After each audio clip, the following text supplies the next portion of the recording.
भीमरूपी महारुद्रः मारुतीस्तोत्रम्।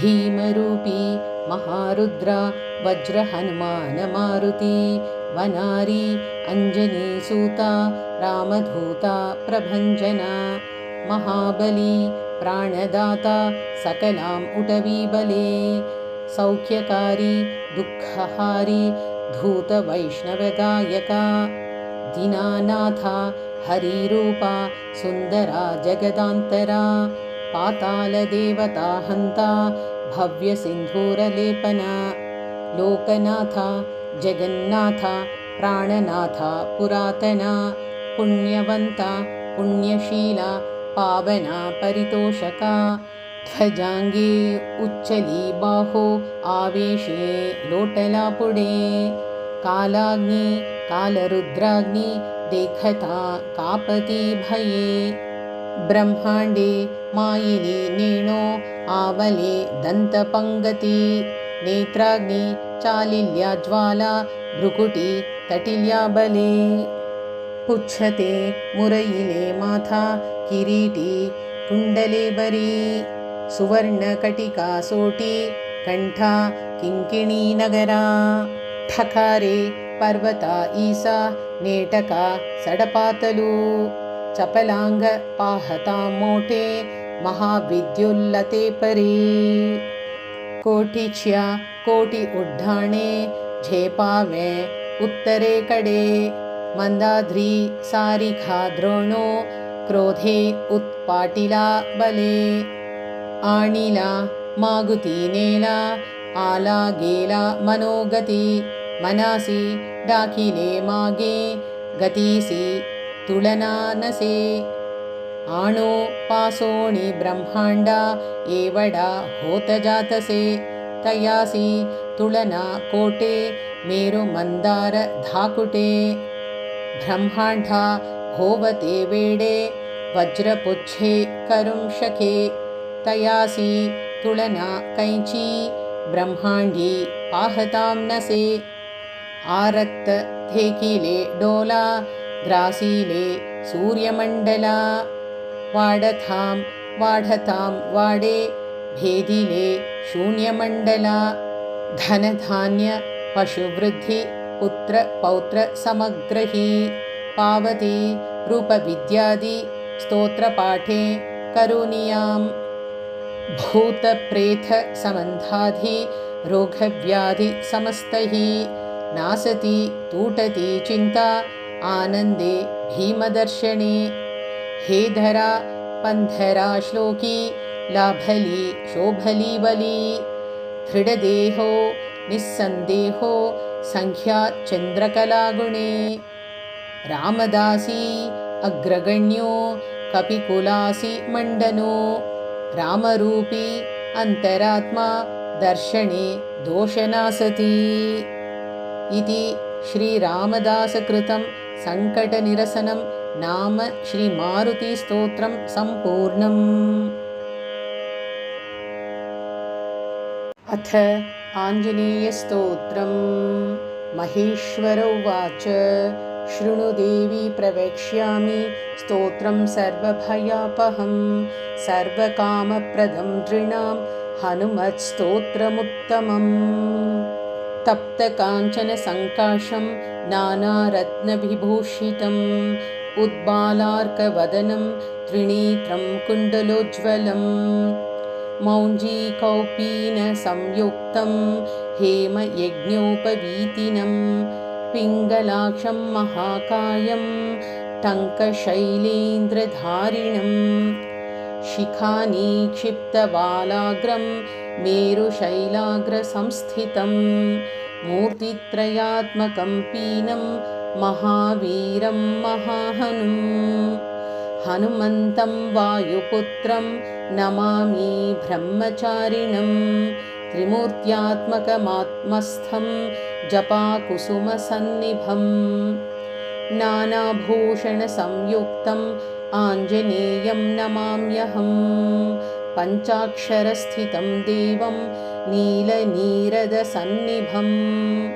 पूजितं सर्वदेवैश्च राक्षसान्तं नमाम्यहं अचलद्युतिसङ्काशं सर्वालङ्कारभूषितं षडक्षरस्थितं देवं नमामि कपिनायकं तप्तस्वर्णमयं देवं हरिद्राभं सुरार्चितं सुन्दरं साब्जनयनं त्रिनेत्रं तं नमाम्यहम् अष्टाक्षराधिपं देवं हीरवर्णसमुज्ज्वलं नमामि जनतावन्द्यं लङ्काप्रसादभञ्जनम् अतसी पुष्पसङ्काशं दशवर्णात्मकं विभुं जटाधरं चतुर्बाहुं नमामि कपिनायकं द्वादशाक्षरमन्त्रस्य नायकं कुन्तधारिणम्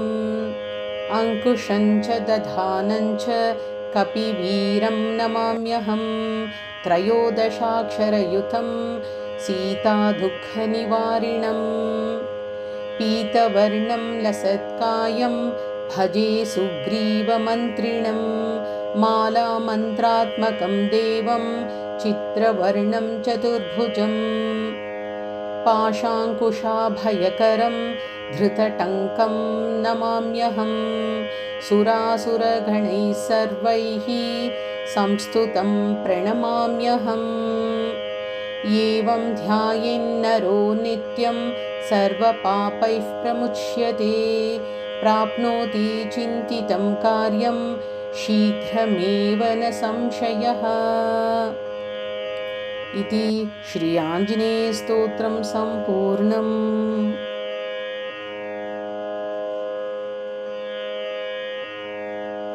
अथ श्री हनुमान अष्टोत्तरशतनामस्तोत्रम्। हनुमान् अंजनापुत्रो वायुसूनुर्महाबलः रामदूतो हरिश्रेष्ठः सूरीकेसरिनन्दनः सूर्यश्रेष्ठो महाकायो वज्री वज्रप्रहारवान् महासत्वो महारूपो ब्रह्मण्यो ब्राह्मणप्रियः मुख्यप्राणो महाभीमः पूर्णप्रज्ञो महागुरुः ब्रह्मचारी वृक्षधरः पुण्यः श्रीरामकिङ्करः सीताशोकविनाशी च सिंहिका प्राणनाशकः मैनाकगर्वभङ्गश्च छायाग्रहनिवारकः लङ्कामोक्षप्रदो देवः सीतामार्गणतत्परः रामाङ्गुलीप्रदाता च सीताहर्षविवर्धनः महारूपधरो दिव्यो ह्यशोकवननाशकः मन्त्रीपुत्रहरो वीरः पञ्चसेनाग्रमर्दनः दशकण्ठसुतघ्नश्च ब्रह्मास्त्रवशगोव्ययः दशास्य सल्लापपरो लङ्कापुरविदाहकः तीर्णाब्धेः कपिराजश्च कपियूथप्ररञ्जकः चूडामणिप्रदाता च श्रीवश्यः प्रियदर्शकः कौपीनकुण्डलधरः कनकाङ्गदभूषणः सर्वशास्त्रसुसम्पन्नः सर्वज्ञो ज्ञानदोत्तमः मुख्यप्राणो महावेगः शब्दशास्त्रविशारदः बुद्धिमान् सर्वलोकेशः सुरेशो लोकरञ्जकः लोकनाथो महादर्पः सर्वभूतभयापहः रामवाहनरूपश्च सञ्जीवाचलभेदकः कपीनां प्राणदाता च लक्ष्मणप्राणरक्षकः रामपादसमीपस्थो लोहितास्यो महाहनुः रामसन्देशकर्ता च भरतानन्दवर्धनः रामाभिषेकलोलश्च रामकार्यधुरन्धरः कुन्तीगर्भसमुत्पन्नो भीमो भीमपराक्रमः लाक्षागृहाद्विनिर्मुक्तो डिडिम्बासुरमर्दनः धर्मानुजः पाण्डुपुत्रो धनञ्जयसहायवान् बलासुरवधोद्युक्तः तद्ग्रामपरिरक्षकः भिक्षाहाररतो नित्यं कुलालगृहमध्यगः पाञ्चाल्युद्वाहसञ्जातसम्मोदो बहुकान्तिमान् विराटनगरे गूढचरः कीचकमर्दनः दुर्योधननिहन्ता च जरासन्धविमर्दनः सौगन्धिकापहर्ता च द्रौपदी प्राणवल्लभ पूर्णबोधो व्यासशिष्यो यतिरूपो महामतिः दुर्वादी गजसिंहस्य तर्कशास्त्रस्य खण्डनः बौद्धागमविभेक्ता च साङ्ख्यशास्त्रस्य दूषकः द्वैतशास्त्रप्रणीता च वेदव्यासमतानुगः पूर्णानन्दः पूर्णसत्त्वः पूर्णवैराग्यसागरः अष्टोत्तरशतं दिव्यं वायुसूनोर्महात्मनः यः पठेत् श्रद्धया नित्यं सर्वबन्धात् प्रमुच्यते इति श्रीपद्मोत्तरखण्डे श्रीहनुमान् अष्टोत्तरशतनामस्तोत्रं सम्पूर्णम्।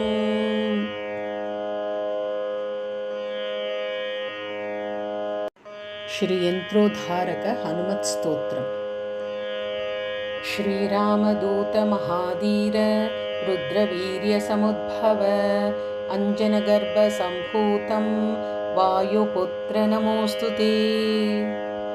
आपदामपहर्तारं दातारं सर्वसम्पदां लोकाभिरामं श्रीरामं भूयो भूयो नमाम्यहम्। रामाय रामभद्राय रामचन्द्राय वेधसे रघुनाथाय नाथाय सीतायाः पतये नमः। श्रीराम राम रामेति रमे रामे मनोरमे सहस्रनाम तत्तुल्यं रामनामवरानने। नमामि दूतं रामस्य सुखदं च सुरद्रुमं श्रीमारुतात्मसम्भूतं विद्युत्काञ्चनसन्निभं पीनवृत्तं महाबाहुं सर्वशत्रुनिवारणं रामप्रियतमं देवं भक्ताभीष्टप्रदायकम् नानारत्नसमायुक्तं कुण्डलादिविराजितं 32 स्वर्णपीठविराजितं 30 द्वादशावर्तिप्रतिष्ठितं पद्मासनस्थितं देवं षट्कोणमण्डलमध्यगम् चतुर्भुजं महाकायं सर्ववैष्णवशेखरं गदाभयकरं हस्तौ हृदि स्थो सुकृताञ्जलिं हंसमन्त्रप्रवक्तारं सर्वजीवनियामकं प्रभञ्जनाशब्दवाच्येन सर्वदुर्मतभञ्जकं सर्वदाभीष्टदातारं सतां वै दृढमहवे अञ्जनागर्भसम्भूतं सर्वशास्त्रविशारदं कपीनां प्राणदातारं सीतान्वेषणतत्परम् अक्षादी प्राणहन्तारं लङ्कादहनतत्परं लक्ष्मणप्राणदातारं सर्ववानरयूथपं किङ्करा सर्वदेवाद्याः जानकीनाथस्य किङ्करं वासिनं चक्रतीर्थस्य दक्षिणस्थगिरौ सदा तुङ्गाम्भोधितरङ्गस्य वातेन परिशोभिते नानादेशगतैः सद्भिः सेव्यमानं नृपोत्तमैः धूपदीपादिनैवेद्यैः पञ्चखाद्यैश्च शक्तितः भजामि श्रीहनुमन्तं हेमकान्तिसमप्रभं व्यासतीर्थयतीन्द्रेण पूजितं च विधानतः त्रिवारं यः पठे नित्यं स्तोत्रं भक्त्या द्विजोत्तमः वाञ्छितं लभते भीष्टं षण्मासाभ्यन्तरे खलु पुत्रार्थी लभते पुत्रं यशोर्थी लभते यशः विद्यार्थी लभते विद्यां धनार्थी लभते धनं सर्वथा मास्तु सन्देहो हरिः साक्षी जगत्पतिः। यः करोत्यत्र सन्देहं स याति नरकं ध्रुवम्। यन्त्रोद्धारकस्तोत्रं षोडशश्लोकसंयुतं श्रवणं कीर्तनं वा सर्वपापैः प्रमुच्यते इति श्रीव्यासराजकृत यन्त्रोद्धारक हनुमत्स्तोत्रं सम्पूर्णम्।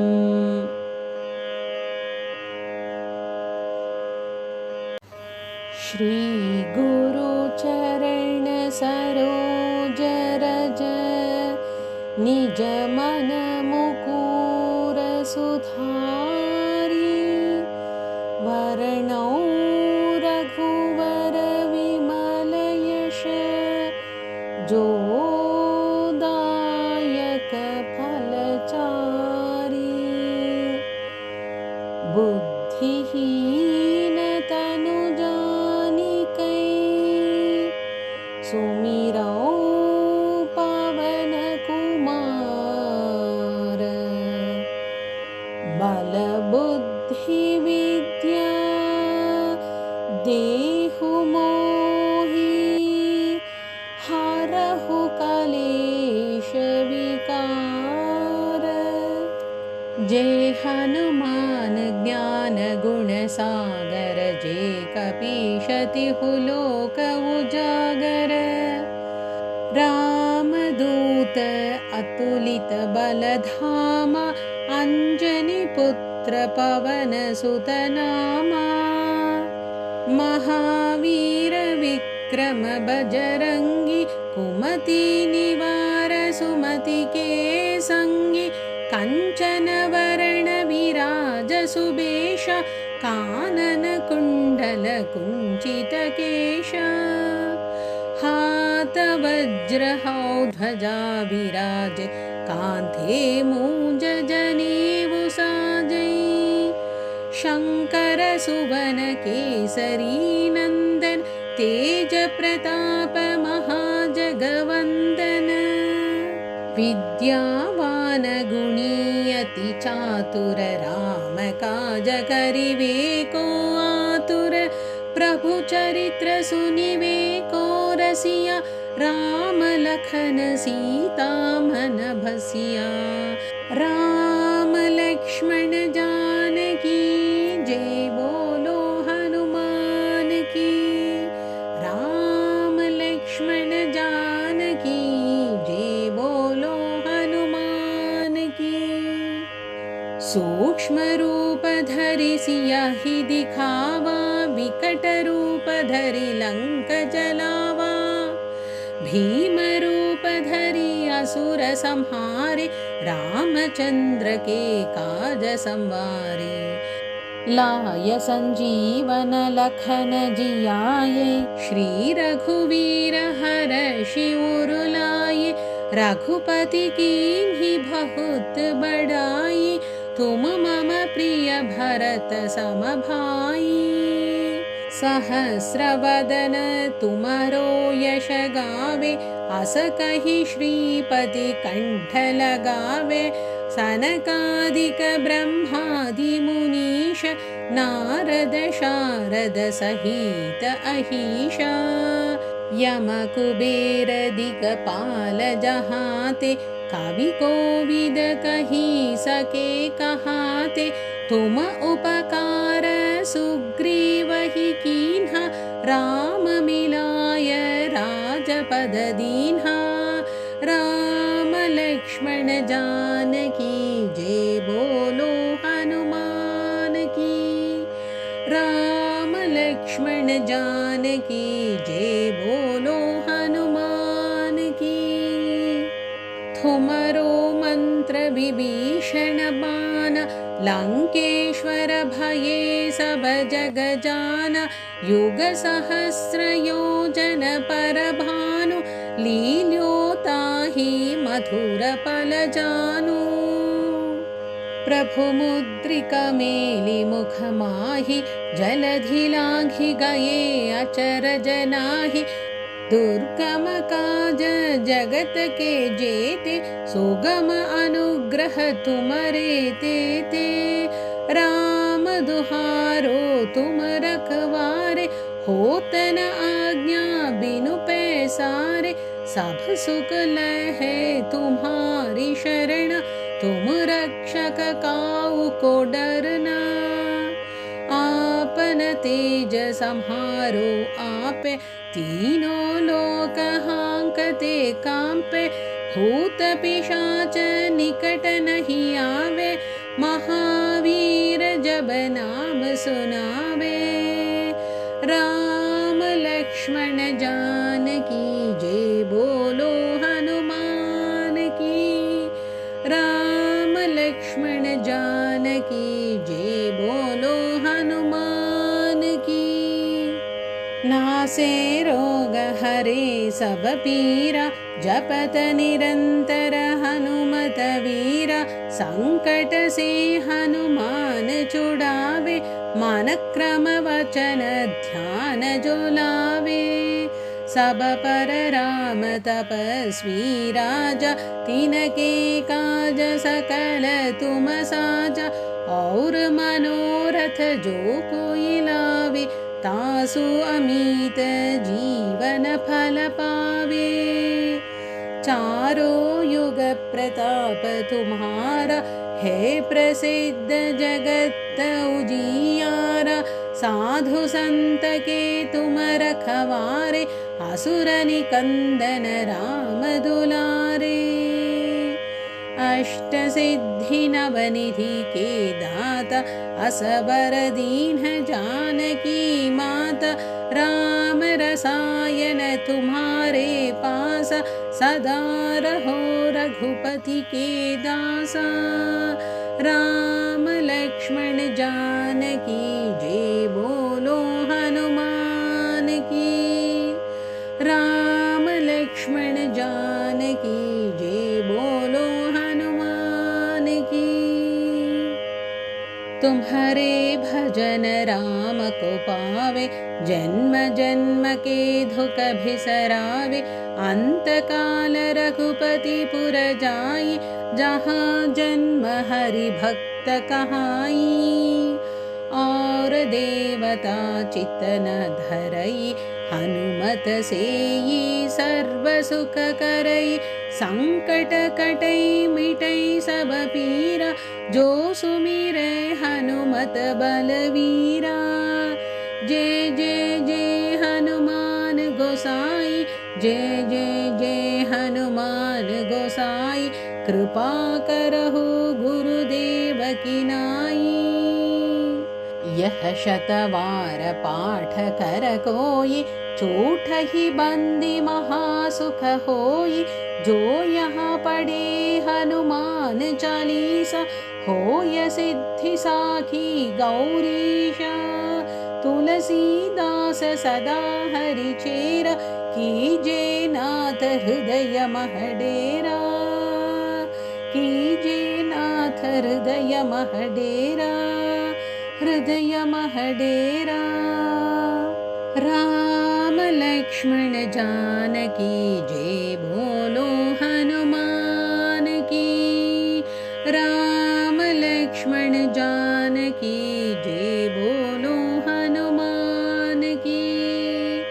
राम लक्ष्मण जानकी जय, बोलो हनुमान की। राम लक्ष्मण जानकी जय, बोलो हनुमान की। जय बोलो हनुमान।